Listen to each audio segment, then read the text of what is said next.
My name is Tracy Mason. I am the administrator for Cuyahoga County Division of Senior and Adult Services. On behalf of County Executive Edward Fitzgerald and the Division of Senior and Adult Services, as well as Metro Health, I would like to welcome you to our 19th Annual Conference on Aging. Our theme this year is ethical issues across the continuum of care.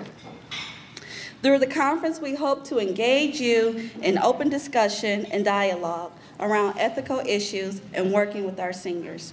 You will learn from the very best, including each other, and will be challenged to ask more questions and to dig deeper. A lot of planning has gone into today's conference, and I would like for the Conference Planning Committee to stand up if you are in the room.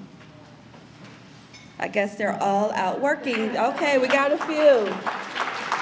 Thank you for all of your hard work. We really appreciate your efforts. I would also like to recognize the staff from the Division of Senior and Adult Services as well as Metro Health who have been working on this event, and as well as our volunteers. And I just want to give a special thank you to them as well.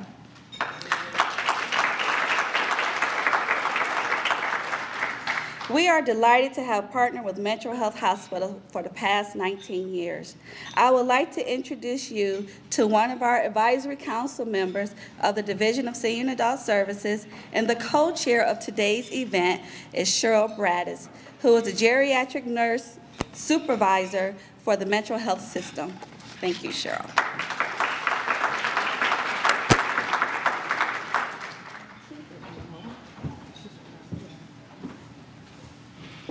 Okay, she told me to keep it low because she knows I'm loud. So if I'm too loud, let me know. Thank you, Tracy. And thank all of you for coming out here today and spending your day with us. We really appreciate it. I definitely have to also say, oh, now can you hear me? No? Hello? Now we're loud. Okay. So let me start over. Thank you so much for coming out today and spending your day with us. We truly appreciate you being here. I'd also like to say thank you to Candace Carmichael. She's the one who introduced me to the Advisory Council and has me become a part of the Conference on Aging Committee. So thank you, Candace. I'd also like to thank Denise Rucker-Burton. She's the co-chair of the conference with me. So I'd like to thank her for all of her support, and obviously to the Conference Planning Committee. I would like to just take a few minutes to introduce Dr. Boutros. He is the president and new CEO of the Metro Health System. He came to us on June 1st, and he has 20 years of leadership experience in multiple settings, including specialty hospitals, academic medical centers, and large community hospitals. He has previously served as the Executive Vice President and Chief Administrative Officer for St. Francis Hospital, the Heart Center in Roslyn, New York, and is Executive Vice President and Chief Medical Officer and Chief Operating Officer, I think every role, in South Nassau Hospital in Oceanside, New York. He really has received numerous awards, and I really wanted to let you know about some of those because they are really quite impressive. He has received the honorary knighthood from the Royal House of Bourbon in the Vatican. He's the Presidential Medal from St. John's University, the David Award for Renaissance Man, the Cardiovascular Science Award from the American Heart Association, and the Physician Hero Award from Long Island Business News. Dr. Boutros has a strong sense of teamwork, and that is one thing that he instills in all of us. I would find it really hard to see one person in the organization or throughout the entire system that didn't know who Dr. Boutros was. He's very visible, he's out among everybody, and we appreciate that he's our new CEO. So please help me welcome Dr. Boutros.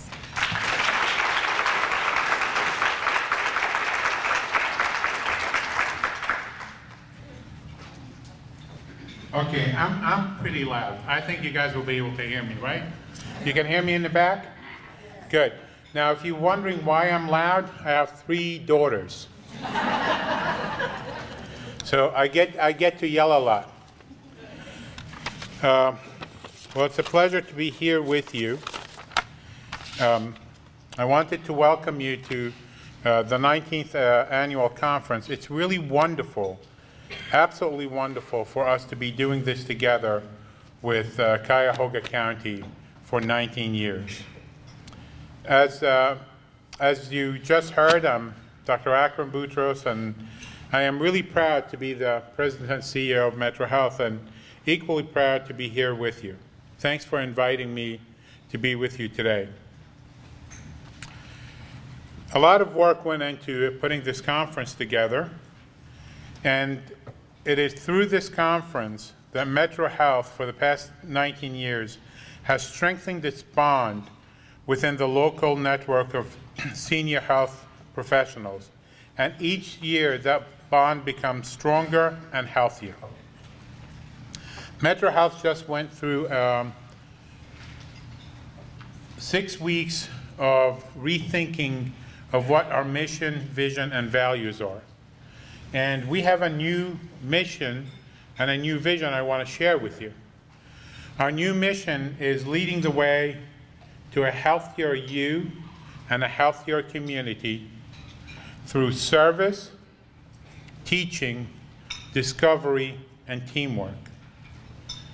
What does it mean? It means we have a compact with every individual patient who happens to use our facilities. That's the compact to not only get them better, but actually to get them healthier. It also means that we have a compact with the community. Even if you don't use Metro Health, we have a responsibility for improving the health of our community. So you will see that we'll do a lot of these things throughout the region, throughout Cuyahoga County, to improve the health of the communities. We're doing things that on both sides of the age equation. Everything from prenatal care in schools, where there's a lot of pregnancy, so we are going into the school system and are going to providing health care for the kids in different school systems. We're also becoming an accountable care organization as of January 1st for nearly 10,000 Medicare patients. We're going to accept responsibility for their overall health and well-being. So these are just examples of what we're doing. What's our vision? Our vision is that Metro Health will become the most admired public health system in the nation, renowned for its innovation, outcomes, service, and financial strength. That's very much aligned, our mission is very much aligned with this year's conference, which are the goals are to identify, discuss, disseminate information on specific issues impacting our older adults, their caregivers, and their providers. It's also to foster greater understanding of the aging population and resources available to support our older adults, and finally to increase and improve communication, collaboration, and networking among our professionals, volunteers, advocates, and older persons. There's no doubt in my mind that these goals are going to be met.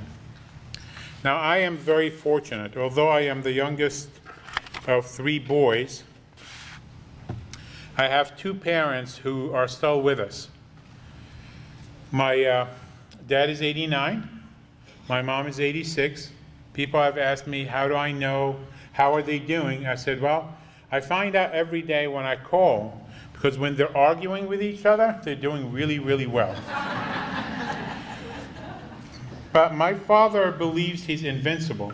They live in Northern Virginia area, around Washington, D.C., and they just moved into a new house 2 months ago. So about 2 weeks ago, I decided to ask my father, because I knew why they moved. They wanted a bedroom on the first floor for themselves. So then I decided to ask my father, Dad, did you get a mortgage on the house? He said, oh yeah.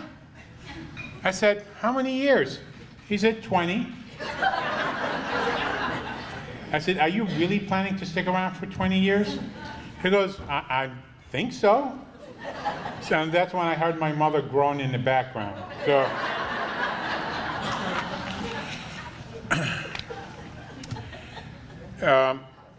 Metro Health has been doing for a long time, has been doing some unique things for senior care. The Senior Health Outpatient Program at Metro Health was the first clinic of its kind to merge the foremost specialists in senior health, creating an entirely new concept in caring for the aging population. Was one-stop shopping for senior health care, and we have been doing that for a long time at the Metro Health Senior Health and Wellness Center. Now, I am really apolitical. I am way too busy to take sides on any issue. However, I want to talk to you about one issue that I think that are critical to all of us as citizens of Cuyahoga County, as healthcare professionals, as people who care about our seniors. And that's the levy. I was asked what would happen if the levy didn't pass. And honestly, it would be catastrophic to certain programs at Metro Health. Absolutely catastrophic. The loss of jobs that would result from it would be substantial. And when the board said to me, are you going to prepare for it? I said to them, absolutely not. I just can't imagine doing this without the support. I don't want to start picking winners and losers. Don't want to say a group of people get health care and another group doesn't. It's not what I went into health care for. So I'm not asking you to support it, I'm asking you to vote. You can make up your mind and decide what's there for you. But I am also equally disturbed by the fact that there's been a change in how we vote in Cuyahoga County. That no longer do you receive an absentee ballot at your home. You actually have to request it. Okay? Now, a lot of people don't know that, and they're waiting for it to come to their home. So outside, there's about 1,000 of these. So fill them out, ask for your absentee ballot, it will be mailed to you, and vote. It's really critical that everybody hears from us what we think about issue 1. So that's my last plug. Now it's honestly my great pleasure to introduce to you our keynote presenter, Dr. Martha Holstein. Dr. Holstein is an adjunct instructor at Loyola University and has spent over 40 years, she said she started when she was 10, working on ethics, public policy, advocacy, and community-based long-term care, and as it relates to aging. She conducts training in ethics and has written extensively on ethics and aging. I'm both honored and privileged to introduce you to Dr. Martha Holstein.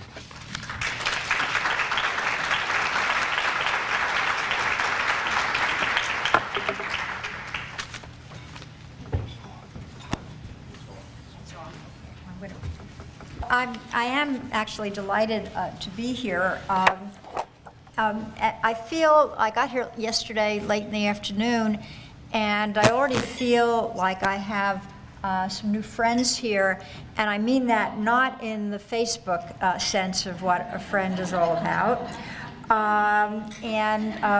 I will affirm, as long as we had a denial of political interest, I am very political. And you'll see that. I mean, I'm not going to tell you what you have to do, but you'll see what my political affiliations are, which means I often get terribly depressed about the state of the world, and I swear that I'm simply not going to read the newspaper ever again because I get so depressed when I read it, and of course I read it every single day anyway. But there are just so many things to be worried about, and I like to share my misery so we all can participate in it. And the other thing that I will say, since people have affirmed they have loud voices, I will say that I don't. Even though I was born and grew up in New York City, and I should have a really loud voice, but I don't. So if you can't hear me, wave at me or something of that sort, okay? So far, so good? You can all hear? All right, good. Okay, so what I'm going to do today is deal in fairly complex issues. And I'll keep referring to the title of my talk, Beyond Vanilla, because when I started doing this, thinking about these terms a number of years ago, I picked up the phrase beyond vanilla from a philosopher friend named Diana Myers. And she used the notion of beyond vanilla to suggest that we're so careful, you know, when you're doing ethics and philosophy, to be rational and reasonable and calm. And she suggested that unless we really get angry, unless we get passionate about things, nothing really changes. And I found that to be a really useful way to say sometimes we really do have to get angry. We can't always be calm. I mean, I'm not suggesting that we be irrational, but that the passions are really an important thing. And you'll hear me use the phrase, engage scholarship. Scholarship is terrific, but I like scholarship to have some effect in the community, not just scholarship for scholarship's end. So we'll engage with I think some difficult topics. I'll focus on 3, but touch upon many more. And then what we'll do, the way the morning will go, is I'll talk for a while, and then I'll ask you, before the break, to discuss 2 main thematic areas. And I know it's sort of hard to work in a room this big, but there'll be microphones around, and I hope we'll be able to do it. And then after the break, we'll switch to part 2 of this, which will be much more of a workshop presentation, in which I'll talk about applying ethics and really using ethics, and have you work on some cases. So that's the way the morning will shape up. Okay, so for now, but I'll just go ahead and go with Beyond Vanilla, and I added that this is ethics, aging, and social justice. And by the way, I did not start when I was 10 years old.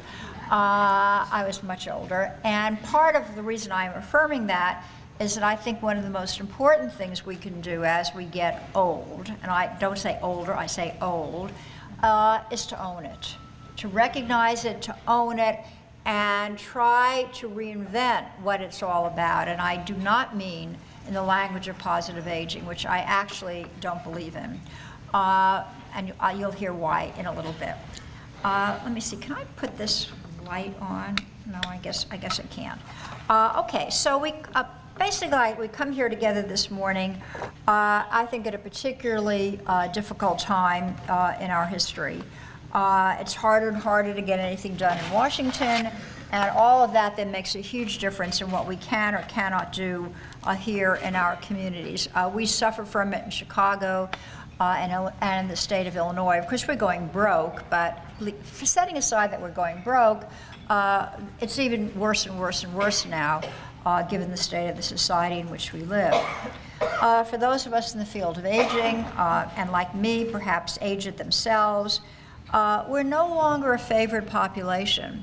If you think back many years over the course of American history, certainly to the time of the passage of Social Security in 1935, old people were a favored population.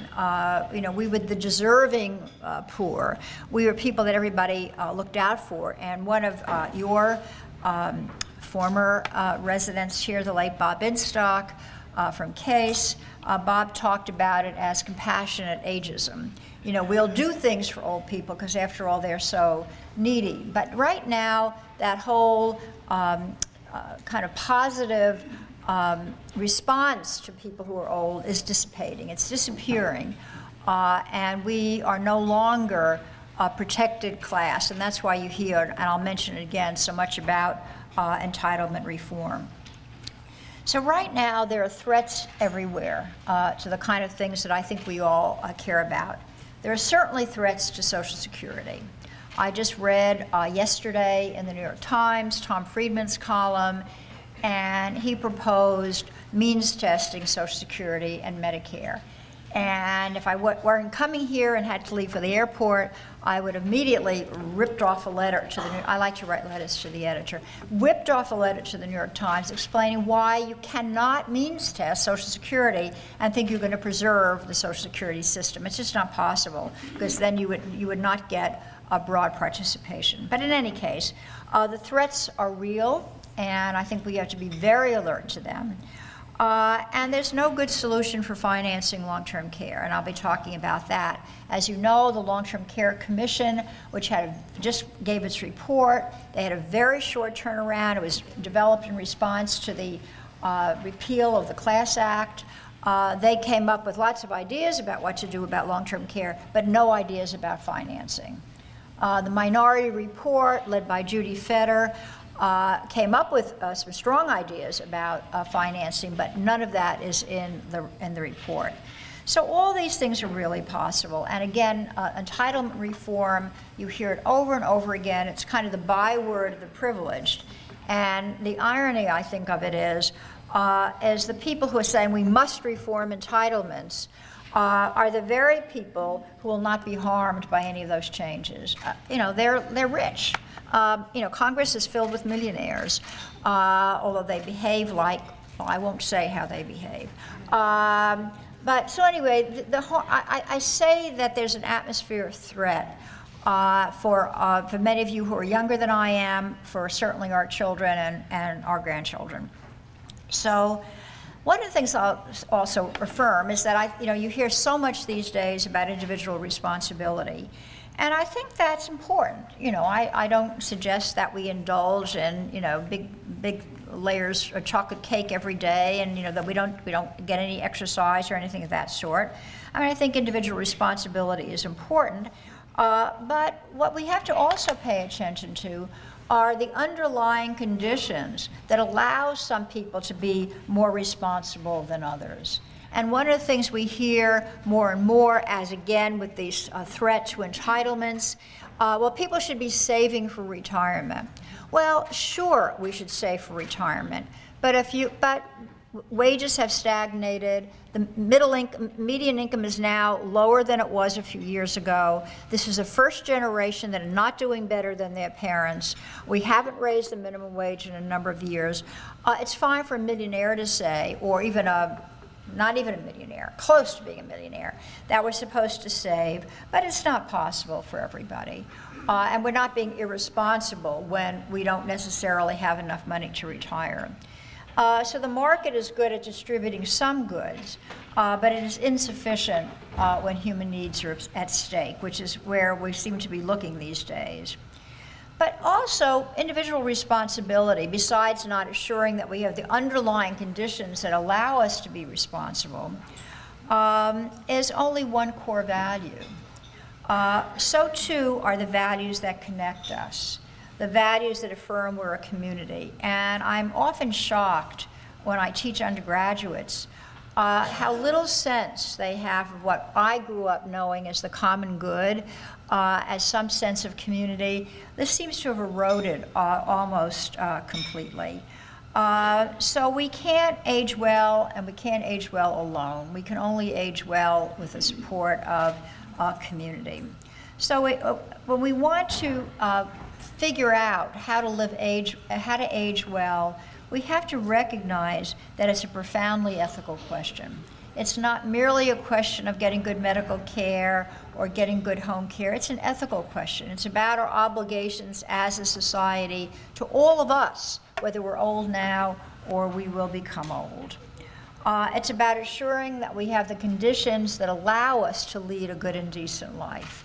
Again, I'll talk some about the changing ideas about autonomy, but a lot of them involve saying you can't be autonomous when you don't have those conditions that allow you to have real choices that matter about what kind of life you're leading.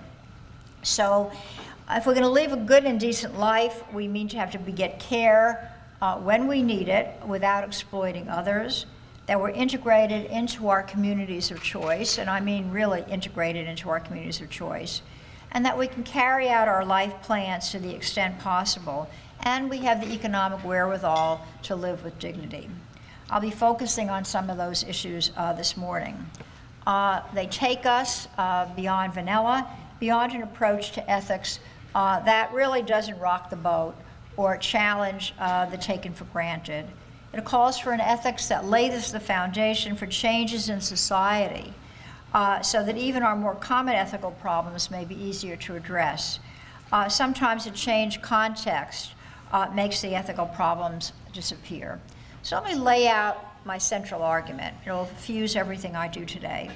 When we discuss ethics in aging, we tend to generally, and I've been talking about it and writing about it for a number of years, the general idea is that we focus on areas that leave the status quo relatively intact. It is not a big leap, for example, to ask older people to make certain choices about the care they do or do not want from the options that are currently available. The bigger leap is to engage people in discussing what options are most important to them, given the goals they have for their lives. And we have different goals for our lives all of our lives we have different goals. So giving a person a choice about A or B is really not a choice. Similarly, if we want to make end-of-life care better, it is relatively easy to encourage advanced care planning. Everybody, do you have your advanced directive and so on. Even though research suggests they don't work very well and they play little or no role in treatment at the end of life, they make the bigger leap is really to ask what is important to people at the end of their life and why they're unlikely to get it and what can we do to make them get it. But those questions rarely become part of the conversation. We focus on what we know we can do, whether or not they work louder. All right, I'll do my best. So anyway, we focus on what we can do, get somebody to sign an advance directive without really figuring out why and how they don't work very well. And I just reviewed a paper, submitted for publication, and she had lots and lots of data. Why did I say she? I actually don't know who the person is who wrote it. And there were tons of data showing why advanced directives were not used, not working, and so on, with no suggestions about what to do to perhaps make them work. So we have to ask what people want at the end of their lives. And so many things, we're really going to go beyond the status quo. Many things would need changing. The context, including how physicians are trained, the way insurance works in hospitals. So when I plead with us to go beyond vanilla, I am calling for what philosopher Alison Jagger called outlaw emotions. Passions like anger in the face of wrongs, or passion in pursuit of a more hospitable society in which to grow old and be old. So before turning to the three primary areas that I'll be looking at this morning, ageism, long-term care, and economic insecurity, I want to first define ethics and get us all on the same page, and then look at some of the common problems that we encounter when we work with and for older people. So first, a definition. Usually when I've suggested to students, walk down the street and ask people, when you think about ethics, what do you mean? And almost always we get right and wrong. And certainly it is about right and wrong. But more importantly, it's about right and right. We have to figure out how to do things when there's all kinds of conflictive situations. And that requires us to engage in a critical reflection on our moral practices. And when I talk about moral practices and moral understandings, it's what I just mentioned, how we deal with end-of-life care, how we give people real choice that matters for them according to their own lives. And so we have to figure out, we begin to engage with topics that we haven't engaged with. And I'll just use a few examples that are not directly related to what we're doing, but how we had certain moral understandings about how things should function, and then we began to question them and things changed. So one example, of course, is spousal abuse. For years, that was the privacy of a family home, and nobody could say anything. Husbands wanted to beat their wives, rarely the other way, but then, that was the privacy of their home, and that was okay. Well, now we know that's no longer acceptable. It was a moral understanding that got challenged and so got changed. Another example, women were once viewed as property. We were the property of our fathers, and then we were the property of our husbands. We couldn't even have a credit card or on our own. We couldn't buy property on our own. Well, that changed. But that was a typical moral understanding in our society. This is what things were like. Well, we began to critically reflect on that, and fortunately, we now can have a credit card, buy a house, and we're not somebody's property. We long believed that older people couldn't make decisions for themselves. Paternalism reigned. Well, we decided somewhere, not that long ago, the big push for ethics and aging started only in the 1980s, that this was not acceptable. Of course, people can make decisions on their own, and they can even make decisions on their own well into dementia. So we found that again was a moral understanding. You have to make decisions for people, they can't do it. Well, we began to challenge that, and now we believe in people making choices for themselves. And then one more example, we long believed that people should not be told if they have a terminal diagnosis. And I remember my dad died in 1960, a long time ago. He was a fairly young man. And he never knew his diagnosis. Everybody tried to convince him that he wasn't really, that he was going to get better when he was progressively getting worse and worse and worse and worse through 2 years of illness. And I still have nightmares. Well, maybe not nightmares, but bad dreams, bad thoughts about how lonely he must have been, because nobody was there. Nobody would talk to him. Nobody would tell him what was going on. They all tried to kind of fool him, which I'm sure he was not fooled. Well, fortunately, we've changed that. And now, but all these things were typical ways we did things. Those were our moral understandings. And somehow we had to challenge them and begin to change. And there's a lot more that has to be done like that. So some of the really difficult issues we face in ethics are what we call right-right dilemmas. And those are situations in which more than one way of acting can be justified. Right-wrong is pretty easy, but right-right is really hard. And the cases that we'll be doing, you'll see how they work out. So right-right dilemmas occur on very broad national policy areas, like embryonic stem cell research, or war and peace. How do you justify war? We're just facing it now with Syria. Or protecting environmental ecosystems, when that might mean we can't build affordable housing. Both are worthy and important things, but they may conflict with each other. And of course, access to health care. We have just witnessed this debate we've had, and we ask the question, is access to health care a right that should be available to all people living in a community, or is it a market good, like most others, that are contingent on the ability to pay? These are right dilemmas. Now, you may all know what side you're on, and maybe there's some issues you're still confused about. I certainly am about some issues. Yeah, some issues I'm still confused about. And we have to figure it out, and those are the hard ones. Those are the real hard ones. Unfortunately, on the national level, we seem to have lost the ability to have a rational dialogue, but we certainly could do it in our own communities. So another thing to bear in mind is that ethical dilemmas occur in our practices. I used to do an ethics brown bag monthly for a large senior service agency in Chicago. And the social workers and the nurses who used to come to these brown bags would often say, well, how do we know it's an ethical issue? How do we know it's an ethical issue? And the answer to that is pretty simple.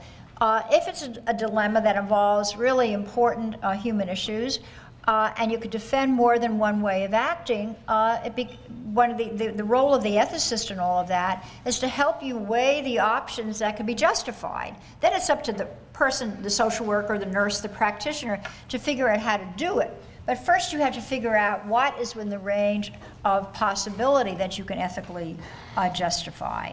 So ethical analysis gives you the analytical tools that you need to determine the options that can be justified. So let me just offer a few common dilemmas that I think happen regularly in the everyday world of working with older people. One of the most common, I'm sure those of you who work in the community have run into it, is the safety and risk issue. fairly common all the time, the person's wish to stay home, and the professional's fear that the person is going to be exposed to all kinds of risk. And this situation gets complicated because we have different definitions of safety. Professionals may have one definition of safety, the older person and the older person's family may have yet another definition of safety. So we have to struggle over what we mean by safety. So I'm not going to give you all the answers now. And the other thing that complicates this situation is what meanings that we give to autonomy. And I'll talk a little bit more about this later. So I'm going to give you an example. What about a client like Tom? Tom's a widower. His neighbors have called what you call our community care program, which does the waiver program in Illinois. And his neighbors called to report that they saw him out on a chilly night without his jacket. His house is filled with old newspapers. He seems to be getting thinner and thinner, but insists on staying home with no outside help. I'm sure you've all run into these kinds of issues. Well, that's a safety and risk issue. That is a right dilemma, very common to our practices. Another one are family disagreements about end-of-life care, families quarreling, or without quarreling, genuine confusion about what to do. Even if they agree on what the person's wishes are, they still don't know what to do. They're still uncertain how to implement those particular wishes, even when there's a surrogate appointed. So these problems occur because advance directives rarely address the specifics of a situation. And it occurs because directives aren't at hand when you need them, or they were never discussed, or nobody knows where they are, or they're locked in somebody's safe deposit box. It occurs because hospitals are a context that operates with tacit or explicit rules and practices often governed by insurance and other outside forces. So we'll look at an end-of-life case in the second half of this program. And I'll just, one more example, and this is one that I'm very concerned about, and you probably are as well. What is fair and just to ask family members in terms of providing care for a person who needs hands-on care on a daily basis? Let me give you an example from a family that I met doing some focus groups with family caregivers. I'll call this family the Ravens. They bring Mrs. Raven's mother all her meals. They get her up in the morning and they get her ready for bed at night, and there are multiple phone calls in between and made during the day. And their life is consumed, and they're deeply worried actually about who will take care of them. But right now, they do this for this Mrs. Raven's mother all the time. So what would change as we look at this ethically if we really took all the stakeholders into account, that it's not just about the mother, but it's about the family who is providing care, in this case a husband and a wife, and where do our obligations lie for addressing this problem? And again, more about this in a little while. This is an ongoing common problem that we encounter when we work in community care. So as we move beyond vanilla, many philosophers offer using very different ways of thinking about ethics, and we'll talk a little bit more about the different kinds in the second half of this program, have really turned increasingly to what we call the is. Philosophers have been interested in the is and the ought. And usually the focus is on the ought, all kinds of ways that we ought to behave, and left out the way things actually work in practice. And now more and more philosophers, not classic Kantians or classic utilitarians, but a variety of philosophers, feminist philosophers, for example, are saying we have to pay attention to how our ideals work in practice. What's the use of having ideals if they don't translate very well? Perhaps what we need to do is really rethink our ideals. And the goal always then is to create a more just society.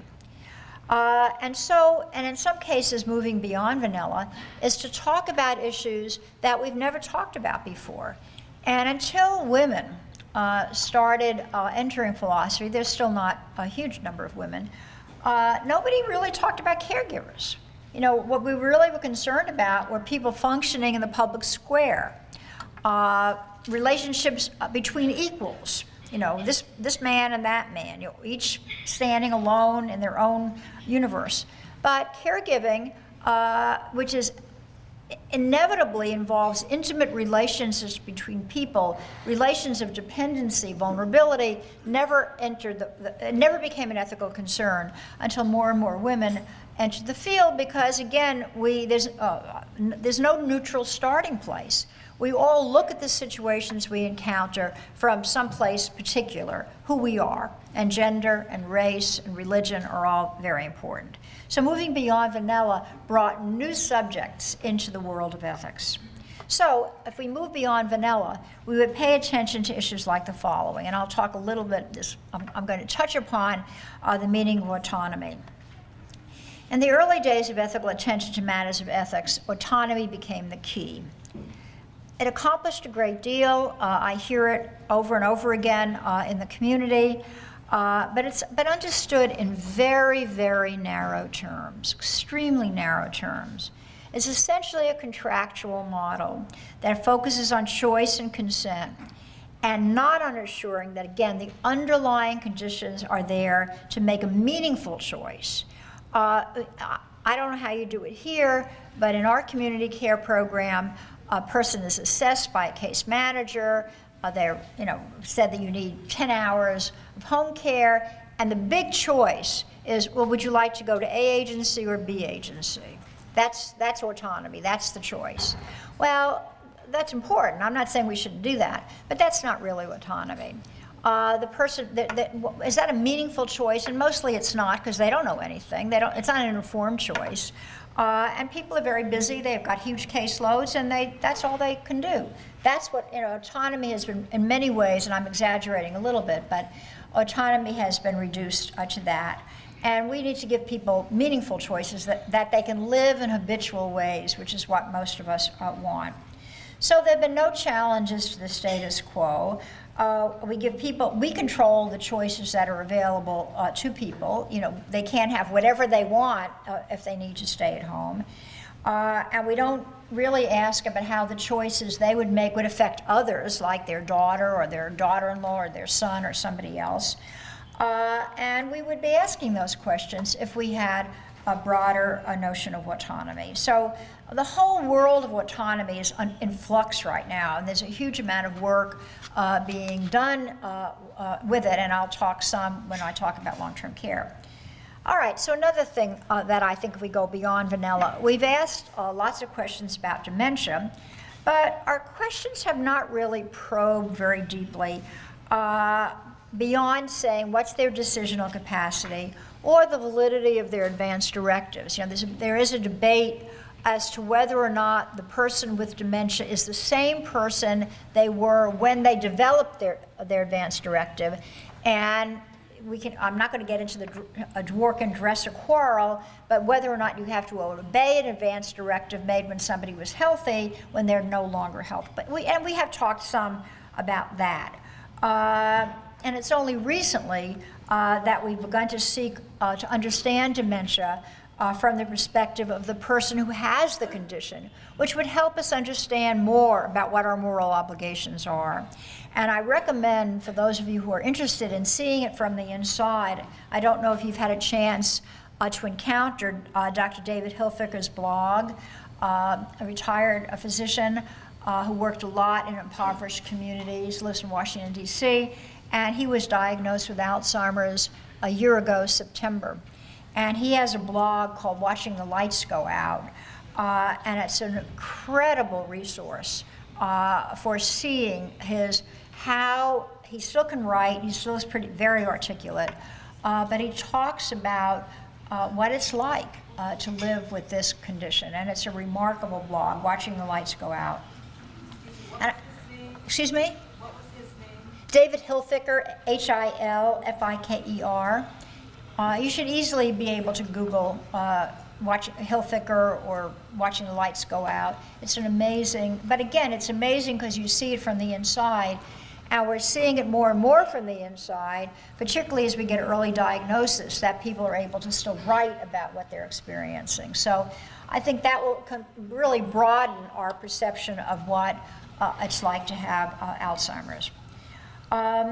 Then another area that I think going beyond vanilla would be really helpful, and this is a touchy one, and that is that we in our communities, over and over and over again, we talk about independence.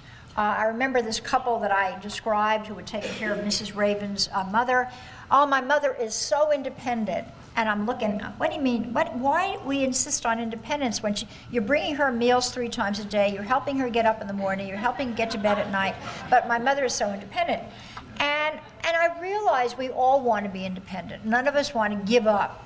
But we've not paid, that means we don't pay attention to the facts of dependency and vulnerability.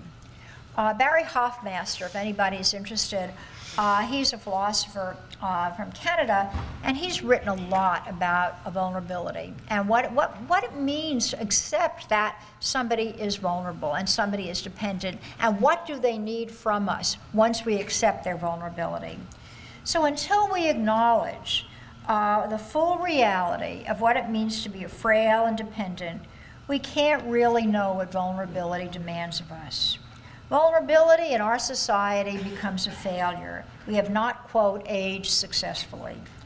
Rather than a fact of all of us who are embodied creatures. Any of us who have a body can become very vulnerable. We're vulnerable moment to moment. I could trip down those stairs leaving here. So, and the fact of embodiment alone. As a result, this whole push on independence really tacitly force many people to expend whatever limited energies they have on the quest for independence, and when their need for others may be at the highest point.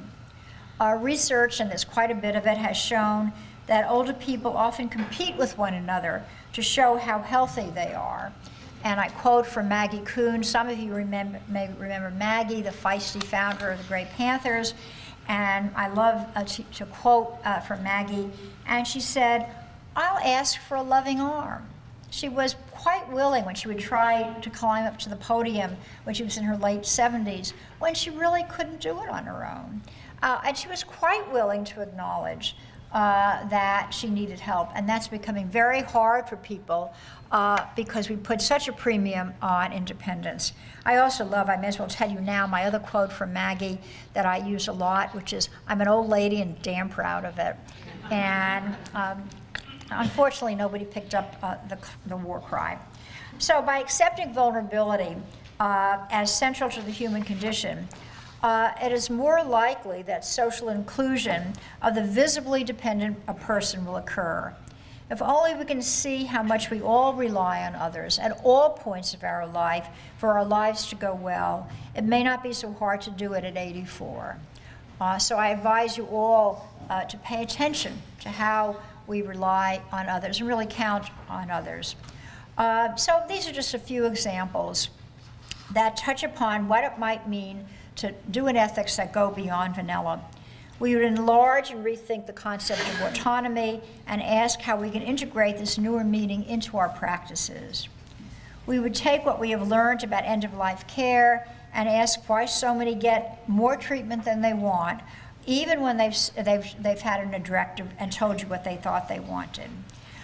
We would ask about dementia care and try to understand dementia from the perspective of the person who has the condition. All of these areas are consequential for lives of older people and for those who love them and help to take care of them. And the reason I stress the vulnerability is that our lives are so entwined with others. When we might need people the most, that is when we get old and perhaps need help, we have tended to wrap ourselves into our autonomy and into our independence rather than acknowledge the web of relationships that are so important for our well-being.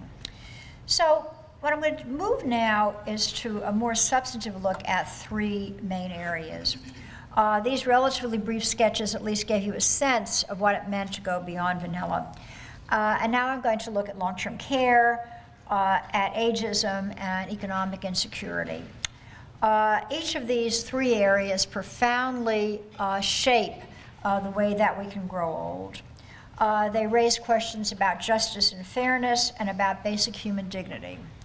They ask us to consider the significance of relationships, the everyday humiliations and marginalization that make being old harder than it really ought to be, or harder than it is, and the devastations that result from economic insecurity, especially in a society that has increasingly insisted that the old are doing very well, thank you. And if I hear that one more time, I shall, well, I don't know what I'll do.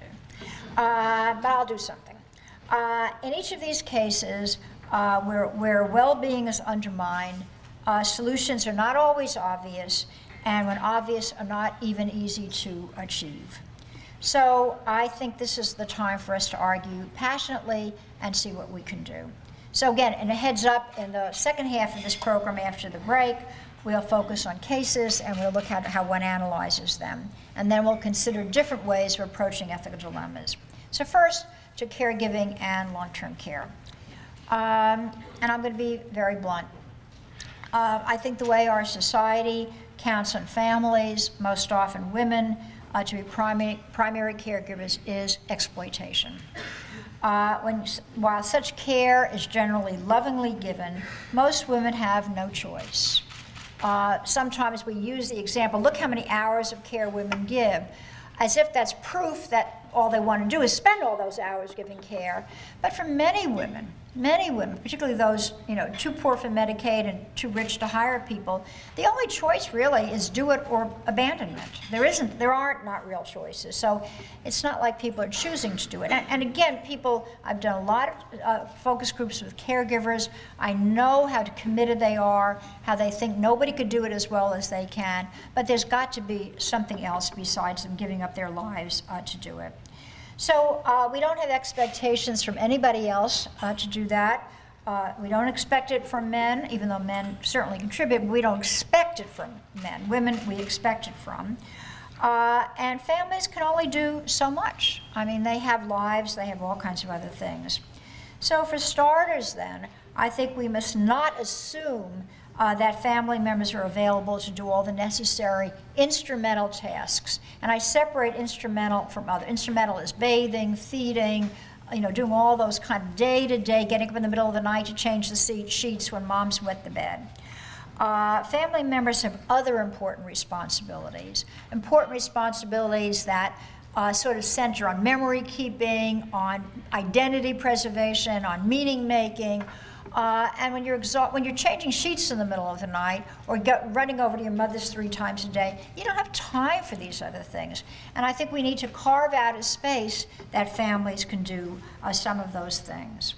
So cost is always a concern, of course, but a moral inquiry would ask why do family members, particularly women, are expected to sacrifice their own important ends, including their emotional and physical health and financial security, because again, research suggests that women who give care are more likely to be poor when they get old than people who don't give care. But we expect it, and we expect it to be given unselfishly and often for long periods of time when that's not expected of others.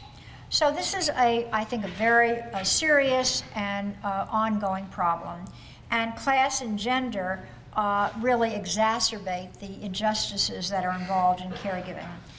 Philosopher Eva Kate introduced what she called the dependency critique. And she reminds us that if we're going to give care, we need care. That it's really important, and that's good not only for the person who's giving care, but it's important for the person who's receiving care.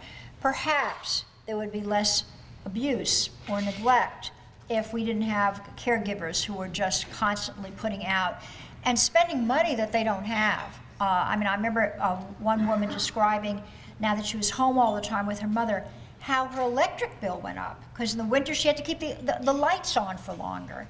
So there are all kinds of consequences for this. So the goal becomes to facilitate good care in ways that sustain relationships rather than harm relationships. We don't want to overwhelm these critically important relationships. And while I don't think it's easy, I don't pretend that it's easy, as the Long-Term Commission just showed us, to create a more just system.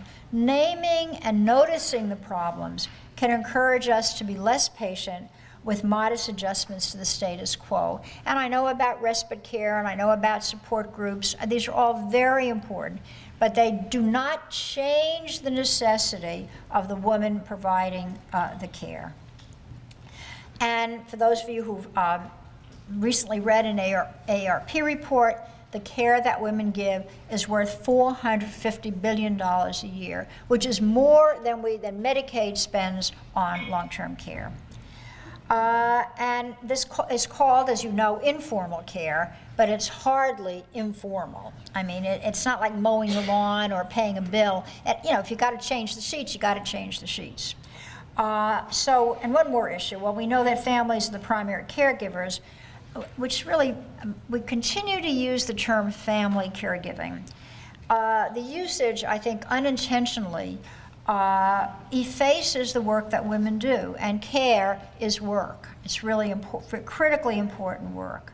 So to effectively spread risk and reach the broadest population, public social insurance must be at the core of future policy. Private insurance, this is from Judy Fetter's dissenting report, this quote from the Long-Term Care Commission report, and she says, private insurance can play a role, but building future policy around a private market will leave 8 out of 10 Americans uninsured. Then very briefly, 3 more areas in long-term care that I think require attention if we're going to move beyond vanilla. First, how our systems of care are organized.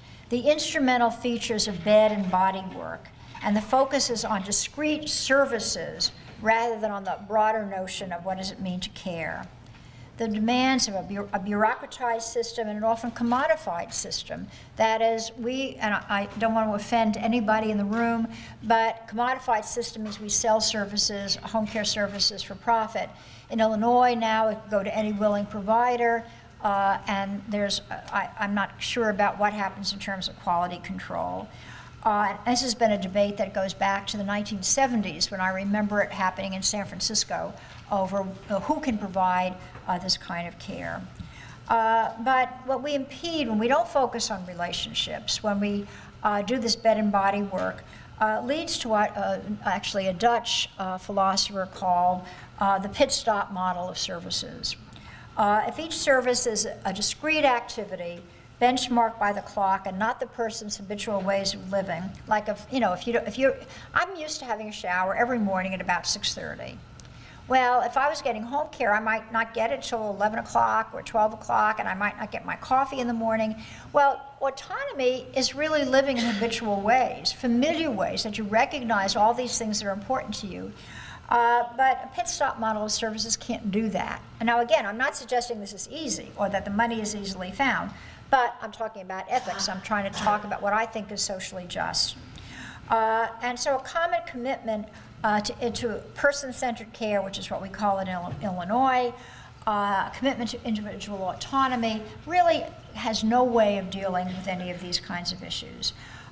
So as I've noticed before, while we offer older clients choices, professionals control the choices that are available, and their menu, the menu of choices available, is further shaped by policy choices made far from the sites of care.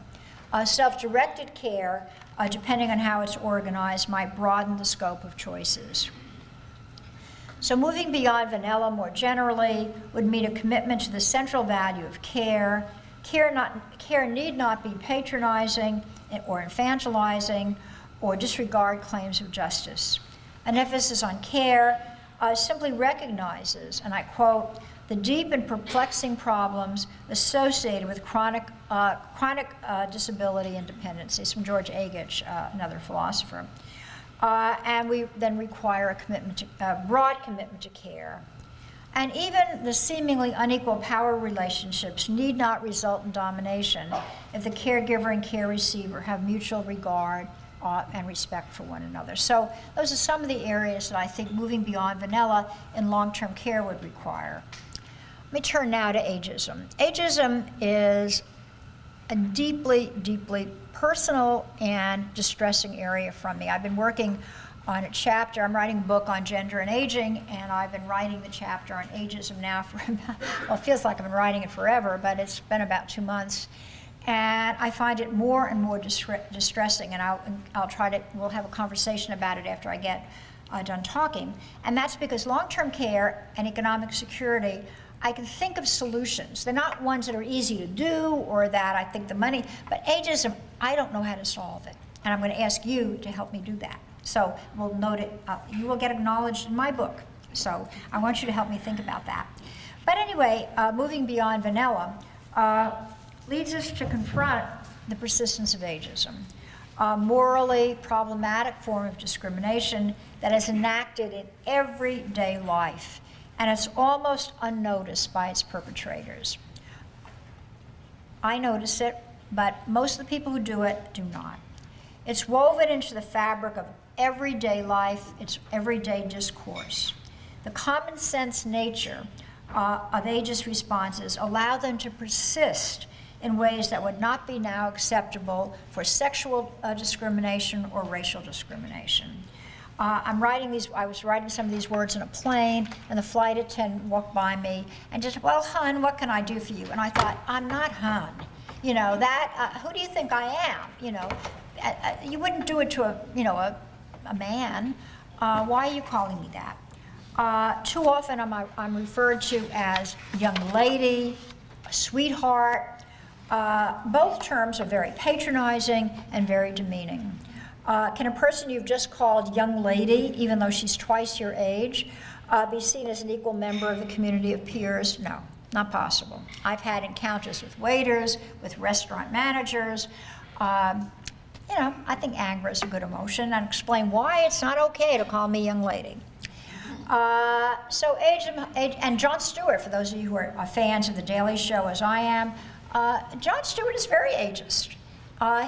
He just pokes fun at old people, even though, because he's scared to death probably of getting old himself. And nobody holds him accountable. Nobody says anything. He couldn't get away with it if he was talking about race. So ageism harms us in multiple ways. When we inhabit an aging body, we're often denied social recognition. So many people say, well, I don't care. People can think whatever they want. It doesn't bother me. Well, that's fine if you don't want social recognition. If you don't want recognition when you speak, when you go to a meeting, when you teach a class, if you continue in your own orbit and everybody's just like you, or you're sort of with your family, it's no big deal. But if you want recognition, it's really important. In the absence of such recognition, our sense of our own worthiness is undermined. It makes it difficult to see ourselves as capable of effective action. This limitation of seeing ourselves as capable of effective action further erodes the very idea, again, of autonomous moral agency. Ageism harms us because it often leads people to narrow their worlds. Because one way to avoid the humiliation of ageist responses is not put yourself in situations where it will happen. So you narrow your world and keep it safe so you can protect yourself. Ageist harms us in practical ways. For example, in the workplace, where attitudes toward old people shape perceptions rather than actual performance.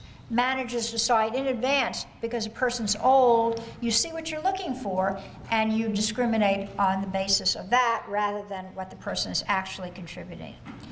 Ageism harms us when we're made to feel like a nuisance in a store or at the cosmetic counter. And I have a plethora of stories about how I experienced it when I won't go into these details, but again, research has suggested that. People think, well, that we're a bother. When the shop attendant sees us coming, they turn the other way. They don't want to help us. Ageism harms us in many ways, and I mentioned Jon Stewart, which I think reinforces it. It helps to reproduce us.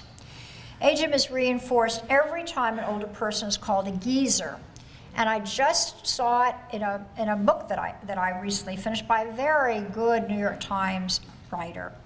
The actual meaning of geezer, lest in case you wonder, is old man, but words tend to develop associations, and the first time the term geezer was used, It was in a cover story in the New Republic in the 1980s, and the adjective was greedy geezer. A cover story in the New York Times, a New Republic in the mid-80s. It was used by former Senator Alan Simpson, co-chair of the President's Deficit Reduction Committee, himself a millionaire, very conservative, and he talked about old people as being geezers.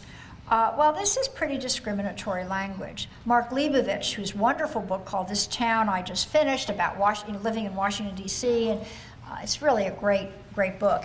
Well, he referred to a bunch of old people at a political meeting in Palm Beach as geezers. Well, he wasn't doing it in a greedy way, but it was more of, well, aren't they cute? You know, they come to this big public meeting to talk about politics. Well, again, how does one respect and include a geezer as a full member of the moral community? And the common, if you do concept mapping about how people think about old people, the common phrases are kind and incompetent. Now, how would you like to be thought of when people look at you, that the first thing they look, you know, I think, I've never colored my hair, they look at my gray hair, she must be real kind. Well, you know what? I don't want to be this nice old lady. I don't want to be a lady either, but I don't want to be thought to be incompetent, you know. But that's the common associations, again, from much social science research. And so therefore, in the role of a grandparent, we're great. You know, grandparents are supposed to be kind. We're supposed to wear aprons and bake chocolate chip cookies, which I would burn, but I love the role. I have 3 grandchildren. I love to be with them, but that's hardly the only role that I want. But that's the one, the stereotype slots me into. You know, if I just be good and be a grandmother, then, you know, I'll be okay. So this is really, I think, a very problematic area. So one way to resist this label, which I'm sure is familiar to all of you, is to insist, well, I'm not like that. You know, it may apply to other people. It doesn't apply to me. You know, I'm not incompetent. I use technology. You know, I'm lively. I'm engaged, all this kind of thing. Well, this is fully understandable as an approach. I mean, it's psychologically very protective. But it really doesn't eliminate or modify ageism. Doesn't change anything. It only exempts oneself from the group. You know, other people, you can have these stereotypes, but heaven forbid, not me. I'm different. And so this is not a winning strategy. Not only because it can't last, because sooner or later we all become them, but also because it leaves negative imagery in place, but for those others.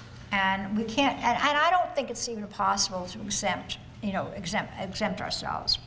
Another form of resistance to ageism is to insist that age is irrelevant. You know, we live in an ageless society. I'm an ageless person.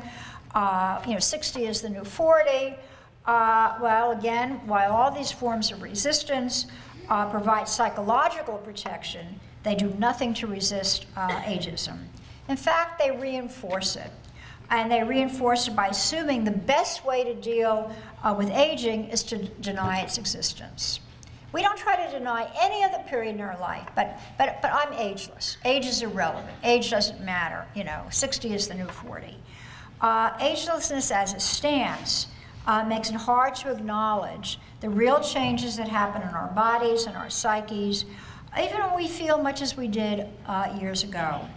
They also make it difficult to reflect on what it means to live a good life now that we're nearer the end than we were at 40. I think there's a huge difference between being 60 and 70 and being 40 and demanding greater and greater consciousness about how we live.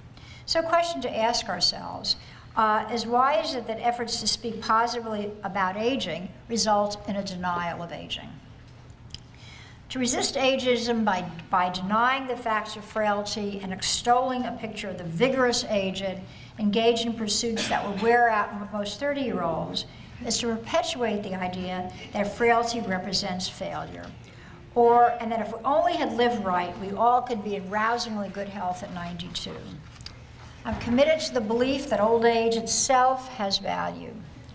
And that resisting ageism means redeeming old age and redefining it in our own terms. The problem I'm going to pose to you I will defend this position that we have to own old age, we have to redeem old age. The problem is, how do we do that? How do we get it out from our personal claims into the wider social environment? So the more we allow anyone else to insist that they have a normative identity for us, whether it's productive aging or successful aging or positive aging, then we will be less respected if we can't claim or we don't want to claim that identity. Again, instead of looking us in our complexity and the variety of who we are, we're being forced into new patterns of being. I don't want to resurrect the old decline and loss paradigm, but I want to affirm that the full recognition of the old and the very old among us means seeing worth in who they are, even if they are not youthful, engaged, or independent. Ethics reminds us that even unintentional normative standards do us harm. So thus, moving beyond vanilla means working toward a cultural context in which older people's countercultural selves do not result in cultural disenfranchisement. A question: how might we remove the humiliation that often comes from living in aging bodies without trying to remake those bodies? Think about the cosmetic industry, the anti-aging industry, the ads that tell us we can get rid of that gray, we can get rid of those wrinkles, we can make you look young again. I don't think you can fool people all that easily. So one suggestion that I can only barely mention at this time that I would like us to talk about is the use of personal narrative, written, done orally, told in groups, wherever you happen to be, that put out the various ways that we can be old without affixing labels to ourselves, like successful or productive. In time, I'm hoping we can collectively redeem aging as a viable and important time in our life. So let me quickly turn to the last category that I want to pay attention to, which is economic insecurity. Financial insecurity marks the lives of about 45% of older people in this country. They are not on the next flight to Paris, or canoeing down the Amazon, or dyeing their hair purple, which I confess is one of my secret wishes. And when I asked my hairdresser about giving me a little purple streak, he said that my hair is much too short, and if he did it, it would look like polka dots. And I didn't think that's what I wanted, and my grandson has this little kit that you can, color hair. So this weekend I said, can you give me a little purple? But it didn't work very well. But most people are not out doing their hair purple or doing anything else. We're not doing exotic things. We're not remaking our lives. We're not like postmodern aging would suggest. Evidence from the Elder Economic Security Initiative, a project of wider opportunities for women in partnership with many states, makes it really clear that in communities all over America, rich communities, poor communities, there's a substantial gap between what people need to live on a bare bones budget and what they actually have available to them. Economic insecurity undercuts all talk of autonomy. You cannot be autonomous when you can't pay your bills or you worry about where you're going to live. And even the notion of elder-friendly communities, the notions of the villages, all these wonderful ideas require some degree of economic security. Without adequate income, we have very few choices in our lives, so autonomy increasingly becomes a myth, available only to others. As a practical matter, autonomy requires that we have, again, meaningful options from which to choose. We cannot choose a way of life that we consider dignified without basic resources. The quickest route to aging really badly instead of aging well is to lack an ability to make ends meet when we were least able to recoup the resources that we may have lost as a result of chronic illness, financial downturns, or untoward events of any kind.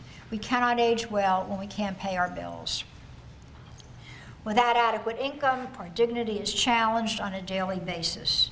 We have to do without, we have to live in unsafe conditions, our world shrinks. We may face humiliation when we cannot pay our bills or buy our grandchildren birthday gifts. We become vulnerable in ways that transcend the normal human condition.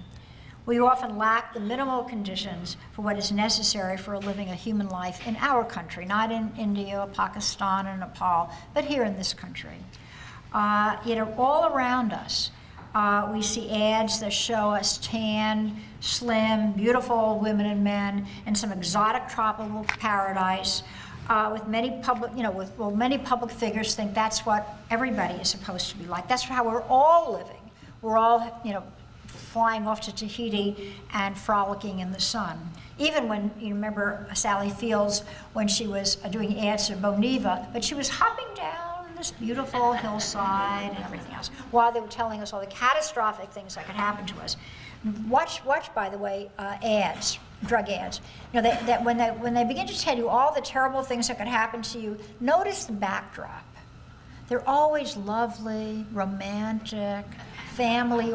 So you kind of hear, well, this could kill you, but the image is completely and absolutely different. So anyway, so this notion, these images, this positive, look at all these tanned, slim, beautiful people, I think is really a political threat, more than I can go in today, but it makes it okay to say that we can go to the change CPI, that we can raise the age of eligibility for full Social Security, or cut HUD's budget for affordable housing, or reduce food stamps. Because after all, look how well we're doing. We're frolicking on the beach. You don't see people on television, in the movies, and other places who are 30 pounds overweight in sweat clothes, and just trying to figure out, do we buy the medicine or do we, do something else? So a decent society does not humiliate and does not let individuals live without assuring that the basics necessary for decency are there. So I argue that it also assures a decent society that older people can actually retire. I think that should be a phase of life that's available to all of us, not just for the wealthy, because most of us have had no opportunities to be free in our lives. So we hear, as I mentioned, all the talk about people not earning enough, they should be saving more money, and so on. And when you hear people say that, what they do is they don't look at the declining minimum wage, they don't look at long-term periods of unemployment, labor market segregation, wage stagnation. We have to do something about this. And I think, of course, the greatest bulwark to protect us is really Social Security. I mean, that is there. We can't outlive it. It'll be there for us as long as we can. And so I think all these economic insecurities can't be solved in any way but through a stronger rather than a weakened Social Security system and a repaired social safety net. Social Security is not in crisis. I repeat, it's not in crisis, and thus does not need radical solutions like benefit cuts or the ones I mentioned, or the change CPI, or raising the age of eligibility, or means testing, which is what Tom Friedman suggested. And he's certainly an eminently respectable pundit and writer. It becomes particularly important as pensions are disappearing and as people can't save. It's currently solvent, and it can be kept solvent without further harming the already disadvantaged. And I recommend, if you want to see the National Academy of Social Insurance, look at their website. They have some wonderful suggestions about how this can be done without harming people who are already disadvantaged. So none of these ideas instruct us in what I think are important moral values. That is social solidarity. When I mentioned at the beginning that we don't hear talk about the value of the common good, we hear independence. Well, I think social solidarity is a key value, and Social Security is one of the only representations we have in our society of something that bridges the generations, that really brings us together. This intergenerational approach pulls each person back from the dominant individualism that's rampant in our society. As I, and I hope you too, look ahead to the debates about Social Security, and I perhaps one day to retirement security more generally, they will rely on some of these normative elements, social solidarity, dignity, autonomy, to assess how proposals for change will affect you and affect other people. So let me draw this to a conclusion. To move beyond vanilla is to identify our responsibilities to one another and to find, quote, bearable resolutions to their moral binds. To move beyond vanilla is to transform ethical thinking from a minimalist challenge to the status quo, to confront the system where rights are often hard to exercise. It means accounting for the moral importance of dependency, frailty, and the relationships these call for. To move beyond vanilla is to address the normative implications of cultural ideals, systems of care, and deeply entrenched problems such as ageism. Is to acknowledge that our embodiment affects our self-understanding and our relationships with the external world. To live beyond vanilla is an adventure, but one that I think will be a suitable partner to much of the work in social and critical gerontology. Ethics in aging is about much more than making decisions in times of ethical conflict. If we care about social justice and creating a more hospitable society for older people, no matter their capacities, then ethics is an underused tool. We can get certain decision mechanisms just right while never noticing the pain and humiliation that so many older people experience because they look, feel, and act in ways that transgress. Thank you.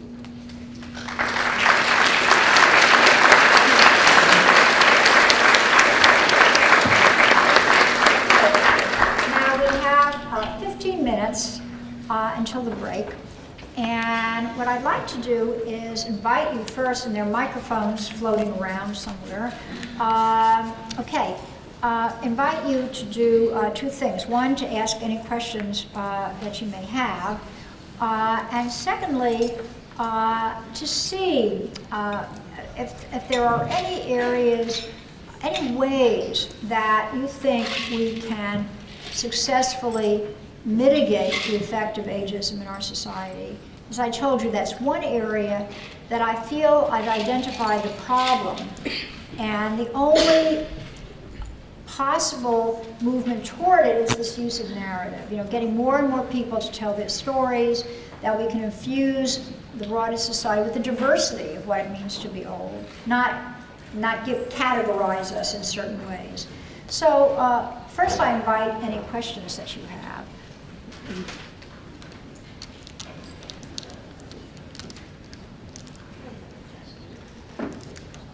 There are some questions over here. Is this problem of ageism universal, or I'm thinking of the Oriental cultures where supposedly the elderly are much more honored than the younger? Is this a problem here in our country, or is this becoming universal? I wish I knew enough to, in great detail to answer that question. I think as more and more countries become increasingly westernized, as there's competition for resources, as jobs become problematic, that we are not alone. In certain societies, like in Japan, where there's, where you've got set roles, you sort of fit into sliding into roles. But it seems as if it's increasingly endemic, but I am not an authority on international ways we think about ageism. From what I have read, that it is not alone here, just that maybe in other countries we may have reverence for the old, but don't necessarily think that they're I'm old, like us, like people who are not old. So I don't think so. And a lot of people also look back to what it used to be like here, and at least historical research suggests there was no really golden age. We wish there were a golden age, but there really wasn't any, because before we had anything like retirement, there was always competition for let the old person die so the son, can take over. So I don't think there's too many good examples in other places. In places that have a strong social welfare state, at least we take care of people. They're not left as many people are here, impoverished or without a place to live. But in terms of ageism and the humiliations, I wish I had a more detailed answer for you, but I don't. Thank you.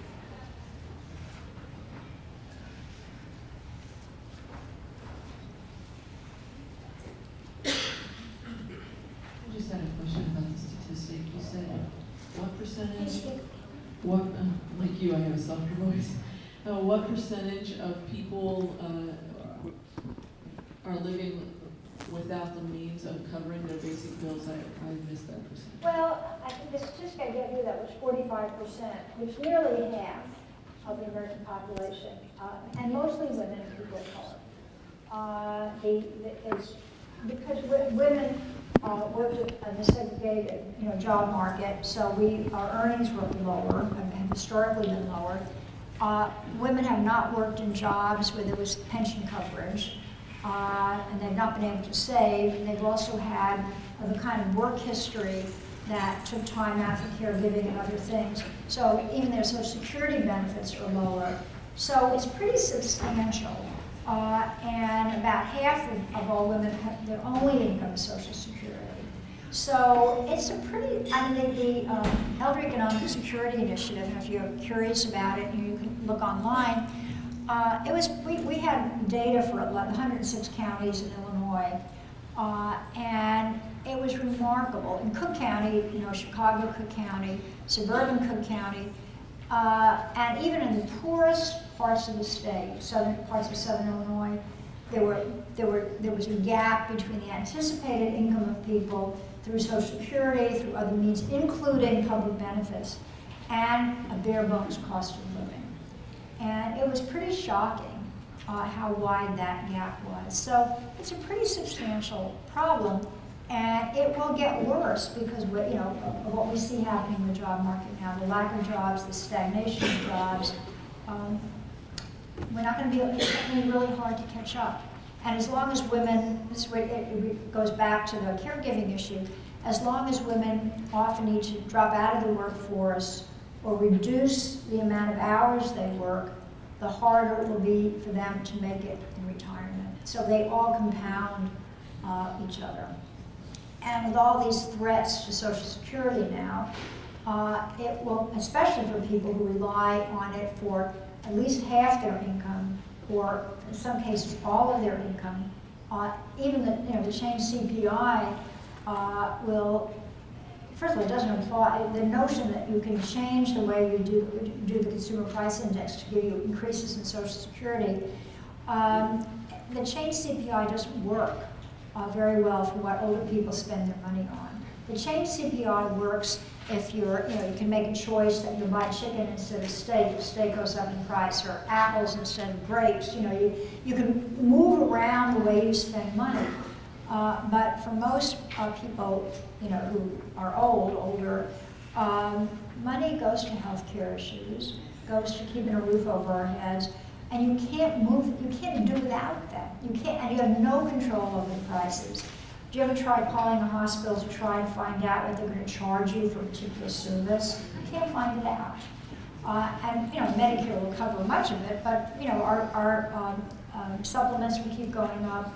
So the change CPI might work for people who can really manipulate their budget. It's much harder when you're older. And raising the retirement age, which is the other thing that's so popular now, again, the assumption is people are healthier and they can work longer, but not all of us are healthier. That is very income related. There's a direct link between our income and how long we live. And I just saw a report last week that women we're now seeing a decrease in longevity. So these problems, I just go crazy when so many of these affluent men say, like Alan Simpson, well, we can just go to the change CPI, we can just raise the age, people can work longer, they're healthier. Well, A, they're not always healthier. Certain people are healthier, not all people are healthier. And where are they going to get the jobs? If you're out of work at 45 or 50, you're out of work longer than any younger person. Do we need more old people in the workforce? I mean, how do we accommodate for this myth that, well, people are healthy, they can work longer? Well, sure, if you got a white-collar job and you go to your office every day and you've got a gym on the 10th floor, well, what happens if you scrub floors? So a lot of these things, part of what I would argue ethically is that we tend to universalize, people are living longer, people can work longer. No, you have to segment the population and make sure that you're talking about different people within the population. So I think it's a growing, it will be an increasingly serious problem, economic inadequacy. Thank you. My question is, if I'm understanding it correctly, you spoke about the annulling of advanced directives in lieu of dementia, and I'd just like to ask for a scenario. Yeah, the debate surfaced probably about 20 years ago. I have to be careful here, I don't fall off the edge. But a woman named Rebecca Dresser, who's here at Case, a lawyer, ethicist, said that, she used the example of a woman named Margie. And Margie had Alzheimer's.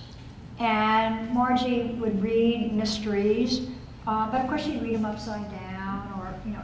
But Rebecca Dresser's argument was that Margie was what she called happily demented. She seemed happy. And therefore, she argued that whatever directive she wrote when she was healthy, when she couldn't imagine living with Alzheimer's, so she didn't want any treatment at all, really no longer applies. Because she's not the same person she was then, and she's happy now. And why would you not treat somebody for, you know, sometimes a fairly simple thing, if she seems to be happy? So that was one side of the argument.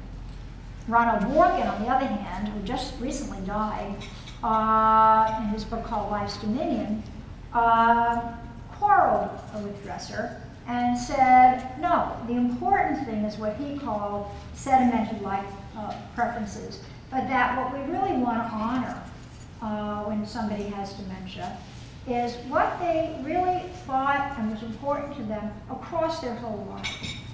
And therefore, you do not overturn just because a person seems to be happy. What you want to do is honor what they said was important to them when they had the ability to think about it. And therefore, whatever they said, the important thing is these long-term directives across their whole lifespan, rather than what they might want when they already have dementia. And that was the big debate. How it works out in practice, most of the studies have not shown that. Most of the studies have basically shown that advanced directives just don't work very well. And don't work very well, not because people are malicious or because they don't even know what the person's wishes are. It's just too hard to decide, very hard to decide.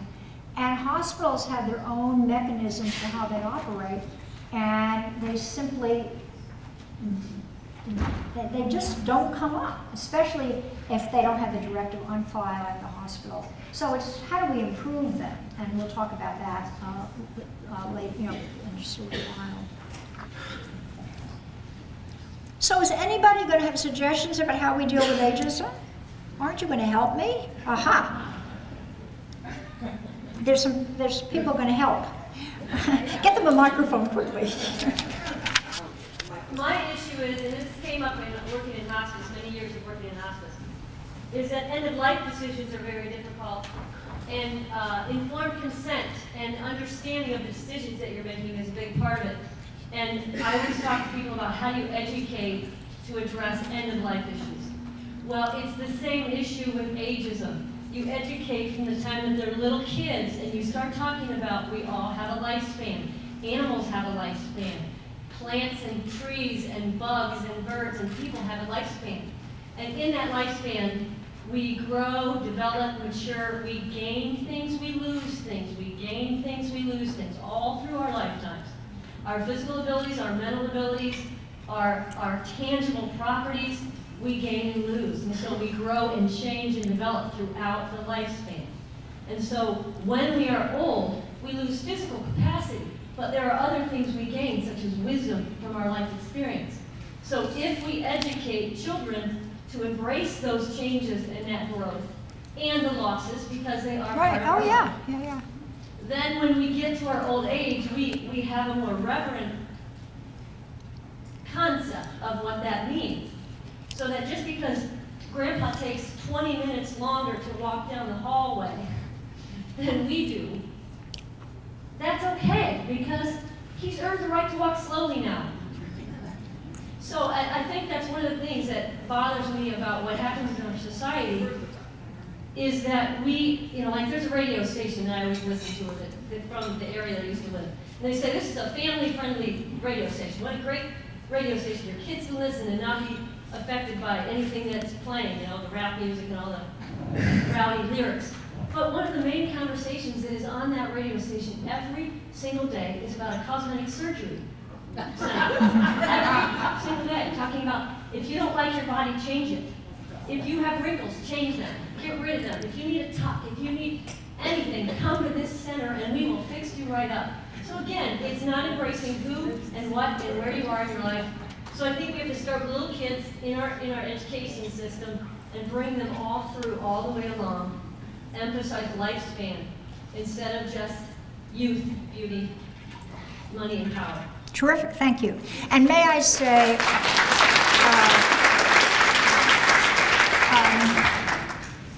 for people in hospice, advanced directives work a lot better than if you're in the hospital. I mean, it's been quite different.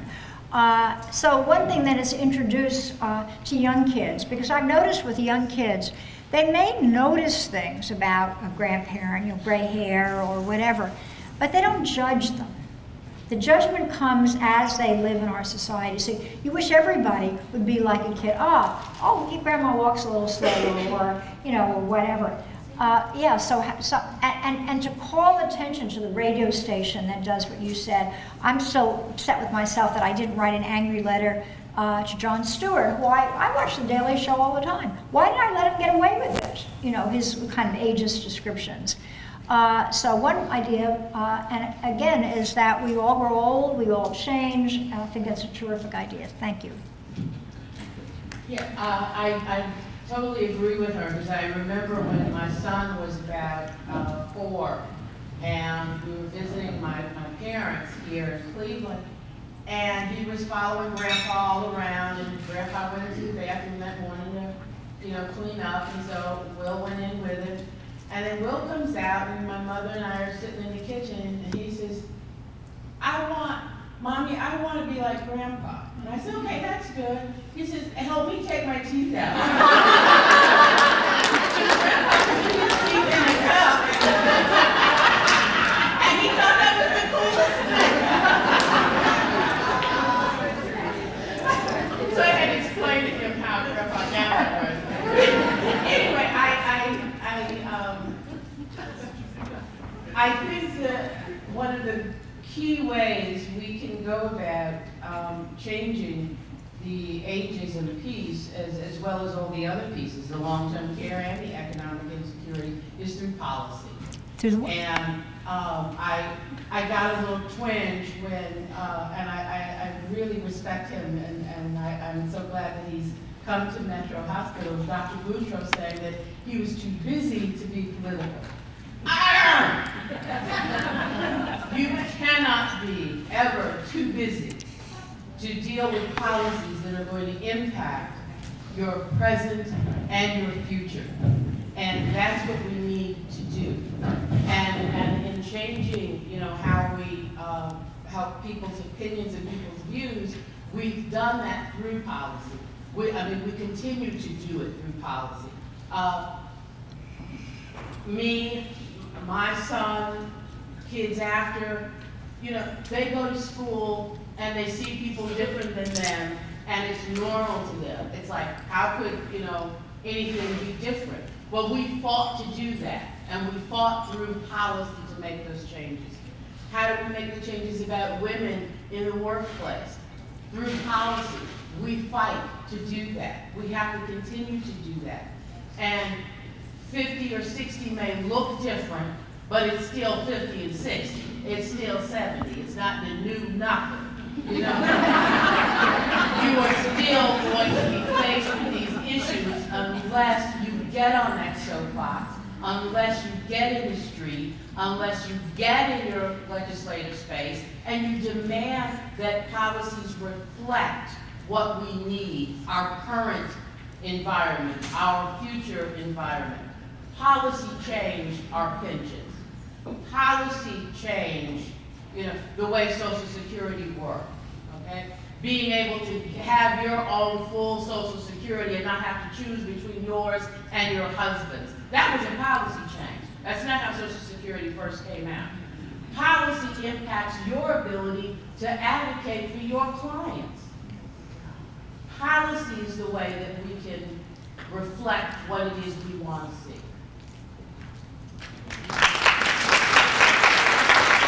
I will mention one thing about age. I will often say, wherever I am, well, I'm just old.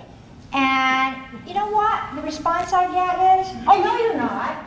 Well, why can't I say that? It's like I'm cursing myself. Well, no, I want to own it. It's who I am. I've had all these years, and those years were important. I'm getting signals here. I have to shut up. Okay. Do you wish me to? Why don't you be so rude? I'm so sorry. Stop your mid-sentence. Please continue what you're doing, but we'll be taking our break and finish your time. So we want to take a break right now? We'll take our break. Okay. Everybody, take a break.